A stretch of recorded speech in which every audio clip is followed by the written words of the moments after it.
Shalom. Before I begin, I want to give all praises to Yahweh, by Hashem Yahushua, by Hashem HaKadosh, and double honor to the apostles and elders of Great Millstone. Shalom to the Akim. Teaching His word throughout the four corners in true sincerity. Back with another lesson. Strength by Yahweh, by Hashem Yahushua, willing to edify unto the elect. Yahweh, by Hashem Yahushua. The true name of God. The true name of God is Yahweh, right? Which means He is or He exists. The true name of His Son, who the world calls Jesus. His true and only name is Yahweh Shai,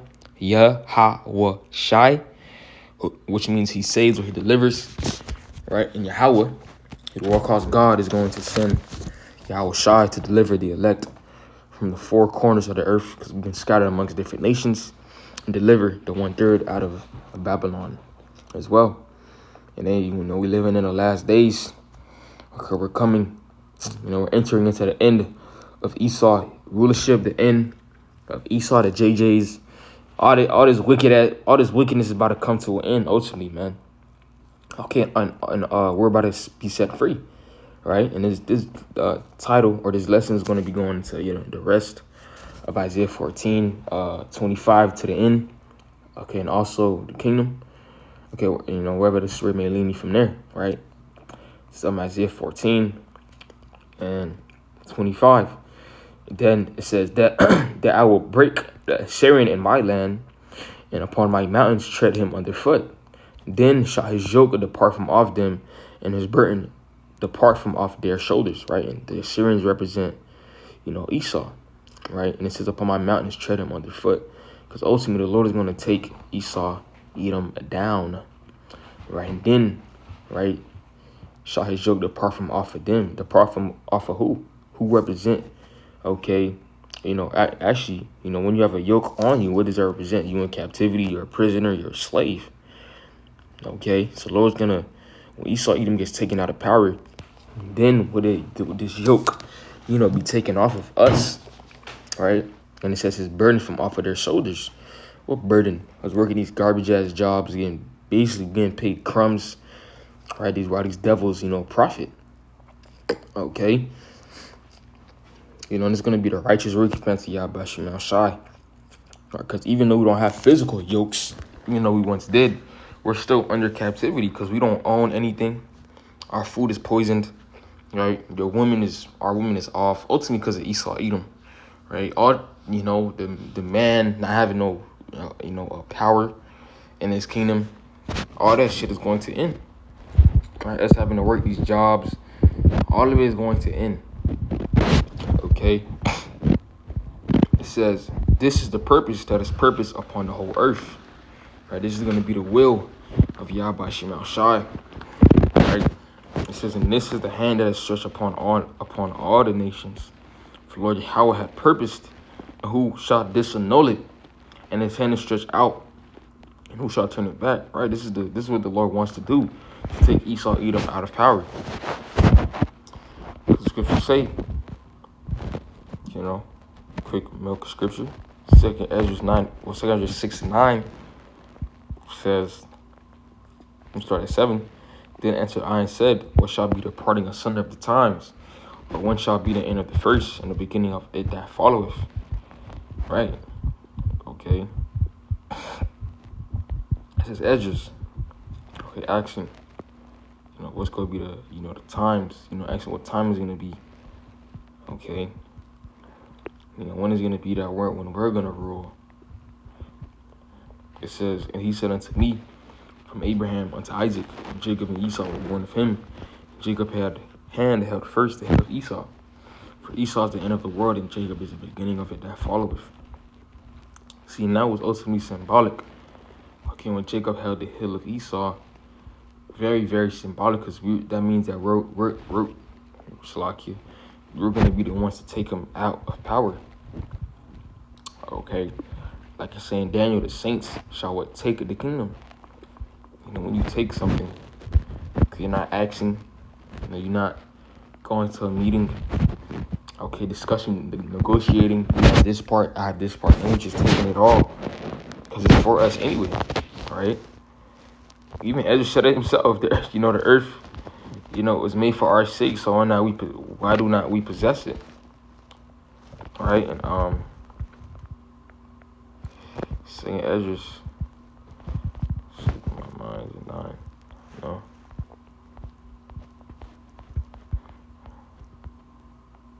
It's in the same chapter. Second Ezra 6 and 59. It said, if the world not be made for our sakes, why do we not possess an inheritance with the world? How long shall this endure? Well, actually, I'm gonna start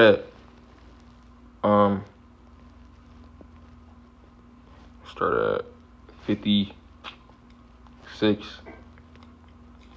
It says, as for the other people which also come out of Adam, that has said they are nothing, but be like unto spittle, and has likened the abundance of them unto a drop that falleth from a vessel. Right? All these other nations are likened unto spittle. They don't matter. The Lord don't care about them. Right? They don't have no value. So like I said, like for an example, right? You have a bucket of water, and a drop out of the bucket of water just falls out of the bucket and falls to the ground. You're not gonna fucking trip about the water falling out. You go keep on pushing. You go keep on walking. You don't care about it. That's how the Lord feels about these nations. They don't have no value. Well, I should say, they have value because they're gonna be our servants and handmaids, but they're not as important. Okay. It says, and now, O Lord, behold, these heathen, which have ever been reputed as nothing, have begun to be lords over us and to devour us. Right? Number one example, Esau, Edom. Over us. He has his yoke. Going back to Isaiah 14, he has his yoke upon us. He has us as slaves. He has us as captives. They're lords over us. If you're being real, they're the kings of the earth. They own us. It says, but we thy people, whom thou hast called thy firstborn, that only begotten, and thy fervent lover are given into their hands. Right? We are given into their hands. Not they took us, and they were able to overpower us, but the Lord gave us unto them. Because remember, even going back to Jacob and Esau, right? It says the elder shall serve the younger, right? And how the younger, Jacob, we will be stronger than Esau, Edom. So, thinking about it, right? If we're stronger than him, how is he able to take us down? Because the Lord made it so that Esau was able to take us down. For example, going back to the Renaissance or the rebirth, right? Of the Roman Empire. We were ruling in the Dark Ages, and the Lord had it that Esau was able to come up, over us, man, and take us down. Even also going back with Gad. Everything that the devil has, the Lord has gave him the instructions, the tools to be able to take us down. It's not because this devil is smarter than us, not because he's stronger than us, because he's not. It may seem like that because the Lord gave him the power to. Like it's saying Psalm 75, the Lord set it up and put it down one. Right? It says, if the world not be made for our sakes, why do we not possess an inheritance with the world? How long shall this endure? Right? Because ultimately the world, everything was made for us. In Luke, it tells you how it is the Lord's good pleasure to give us the kingdom. Right? What does the kingdom consist of? Rulership over the earth, over the heathens, over these different nations. But the reason why we're not, in that position, because we went off. But now we're living in the last days. We have the truth now. So all this shit is about to be, turned upside down. Back in Isaiah 14 and 27, it says, for the Lord Yahweh of hosts hath purposed, and who shall disannul it? And his hand is stretched out, and who shall turn it back? And all right, because nothing's gonna stop what the Lord has planned for us. Taking Esau, Edom out of power. This is in the year that King Ahaz died. Was this burden? And it says, rejoice not thou. It says, rejoice not thou, whole Palestina, right? Because the rod of him that smote thee is broken down. Right? That pestilence represents what? The land of Israel. And it says because the rod of him that smote thee is broken. Who's that rod of him talking about? Esau, Edom. It says, for out of the serpent's root shall come forth a cockatrice, the cockatrice, and his fruit shall be a fiery a fiery flying serpent, right? So ultimately, the land of Israel is what destroyed. Okay, it says out of that serpent's root represent a hole in the ground, and that fiery flying serpent represents what? The missiles, right? Like for example, you have these nukes in these different holes in the ground. I believe they call it a silo. In these different nuke silos, how it comes out of the ground and starts, flying out. Okay, and hitting its target. Okay, when you read the scriptures, it's speaking, metaphorically, right? It says, and the firstborn of the poor shall feed, and the needy shall lie down in safety, and I will kill thy root with famine, and you shall slay thy remnant. It says the firstborn of the poor. Who represents the poor? Us. And the needy, that's us. Okay, and it says, I will kill thy root with famine, and he shall slay thy remnant. So the Lord is going to, deliver us out of captivity. Okay, destroy the land of Israel. Okay, with them JJs. Okay, deliver the poor, the needy, that's us. And send plagues, okay, throughout, America. And those from the four corners of the earth. Okay, the Lord's going to send plagues. Like it says in 2 Ezra 15 and 5, it says, behold, saith the Lord, I will bring plagues upon the world, the sword, famine, death, and destruction. You see? It's going to be sent, okay, what? To Esau's, rulership, to Esau's kingdom, all across the world. To what? To destroy his kingdom. Okay. Look in Isaiah 14:31. How, O gate, cry, O city, thou whole Palestinian, going back to Israel, right? Art dissolved. For there shall come from the north of smoke, and none shall be alone in his appointed times. Slakia. You see? It's going back to Israel. It's going to be destroyed by Russia and with their armies. Okay, representing the north is talking about Russia. It says, what shall one then answer the messengers of the nation that the Lord Yahweh had founded Zion, and the poor of his people shall trust in it? And the peace that brought up to the north. And you go to Jeremiah 50:9, which says, for lo, I will raise and cause to come up against Babylon. Babylon represents America, an assembly of great nations from the north country. And they shall set themselves in array against her. From thence she shall be taken, and their arrows shall be as a mighty excrement, and none shall return in vain. Okay. You see? So the Lord's going to send Russia, and not even Russia, all these different nations that's going to team up with Russia, right? To what? Destroy Babylon. They're going to shoot, nukes at Babylon. Because when you read in Jeremiah, it talks about how, no, not Jeremiah, Joel 3, and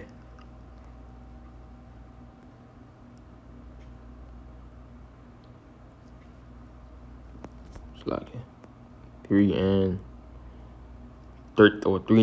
it says, beat your plowshares into swords, and your pruning hooks into spears. Let the weak say I am strong. Why is that? Because these different nations now have nuclear capabilities. They now have access to nukes, which they didn't have before, but now they do. Why? Because the Lord is preparing war. Okay, war. We're in a war. We're in a war time. Okay, time of judgment. Throughout the four corners of the earth, a time of destruction.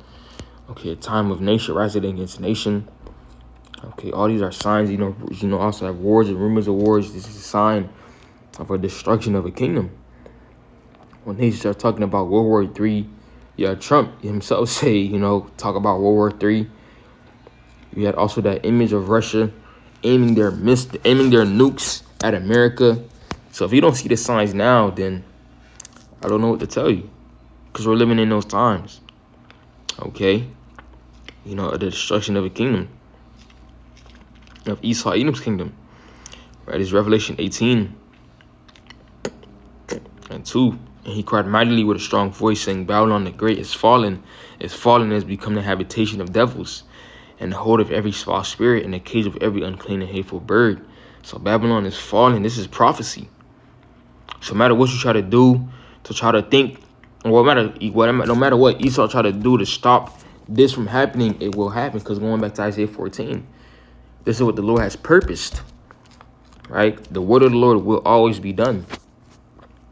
Because the Lord controls everything behind the scenes, okay? Even to the missiles being shot off. You know, when you go to Ezekiel 38, Slakia.